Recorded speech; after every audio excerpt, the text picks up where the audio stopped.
In this week's City Beat column, we take a look at the weird and wonderful places that make up Los Angeles.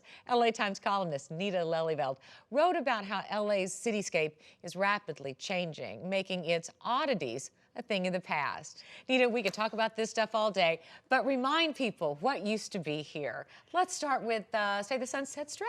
Yeah, the Sunset Strip was one of the inspirations for my little love letter to Weird LA, but the Sunset Strip, when I first arrived in LA, I lived right above it, and I would walk out in the morning and there were people who had been up all night and they were kind of slouched over their eggs at Duke's Coffee Shop, and the place just felt like a place where you could imagine Janis Joplin, you know, wailing at the whiskey and the Doors and the Troubadour, yes. Yeah, you could imagine all of that. And now it's just beginning to look like other places. It really was the scene in the 60s and the 70s. And House of Blues came in the early 90s, and it started getting a little bit gentrified, right? Yeah, but now people are nostalgic for the House of Blues because that's gone. That's gone too. And where the, people wanted, who were anti-smoking, wanted the Marlboro Man to go, but the Marlboro Man was kind of this thing icon. That you saw. It was an icon coming into the Sunset Strip, and now it's an iPhone, and that kind of says it all. In my column, I talk about how in Blade Runner, there was this kind of dystopian future imagined for LA in which it was dark and dreary, and there was neon flashing everywhere, and it rained all the time. And my nightmare future for LA is one in which it's just a whole bunch of boxy apartments that all look like each other, the ones that are going up all over town right now. Well, I agree with you right there, because I tell you, I cut through Inglewood a lot, I cut through mid-cities a lot, because thanks to Waze, we're driving through, unfortunately for those neighbors, those smaller neighborhoods where those beautiful little buildings are. But now, as you look up, you see all surrounding them these, 4, 6, 8 unit buildings. And we do need housing, but what I'm talking about is the character of the city, and so much of it is just this funny spirit where you have a craftsman house next to a Tudor house, next to a modern house, or one of those wonderful little Snow White houses, that sort of whimsical. Right, the storybook houses, and then you have strange shops that you can't even explain. One of the ones that I write about is Nick Metropolis, which when I first came to LA, there was just this crazy junkyard on La Brea, spilling out onto the sidewalk with all sorts of strange signs from old motels and old hand chairs, those plastic chairs that are shaped like hands.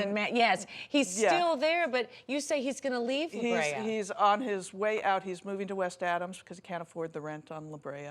And I'm gonna miss seeing that. That area is getting all tidied up like a lot of areas. There's also new apartments downtown that have changed the climate downtown. We have such a tale of two cities downtown anyway, but we're losing some of the older buildings. We're losing some of the older buildings and the character, and I just wish that we would think about character going into the future, because it just looks, to me, as I say in the column, it looks like half of these buildings come out of the same mail order catalog. And we love our cemeteries here too, like the Hollywood Forever Cemetery is one that I like to go to see a movie now and again. Yeah. And then there's the Evergreen Cemetery. Yeah, I write in the column, it's a sort of, to me, they all link together, but I write in the column about a ceremony that I went to see last month at Evergreen Cemetery, which has been going on, this ceremony's been going on for 97 years now, I think. And there's a corner of the cemetery, it's kind of a forgotten place anyway, but in this deep corner, most people don't go there. And there is this area called Showman's Rest, which is for circus and carnival workers. And it's where fat ladies are buried, and the first person shot out of a cannon is buried. And there's this whole world that used to exist in LA in the area of the traveling circuses. Still does to a certain degree, but not to the same degree.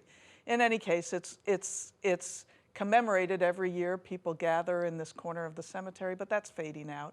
And so it makes me sad that there are just these weird bits of LA history that when you can't see them anymore and when nobody's pointing them out, you may just forget that they ever exist. People may just not know that they ever exist. The way I describe it is that I like my LA with a scoop of Wild West on top. Yes. But it just has had this character where it's not like an ordinary city. It's not all buttoned down and vertical, and it's just its own self. You know, Nita, Austin has a bumper sticker, keep Austin weird. I think you should figure out the LA version of that slogan and you'll make a mint. Yeah, so I just don't want us to give it all up. Not conform completely. No. All right, we'll stay weird for you, Nita. Thank you. Look for Nita's column online at latimes.com.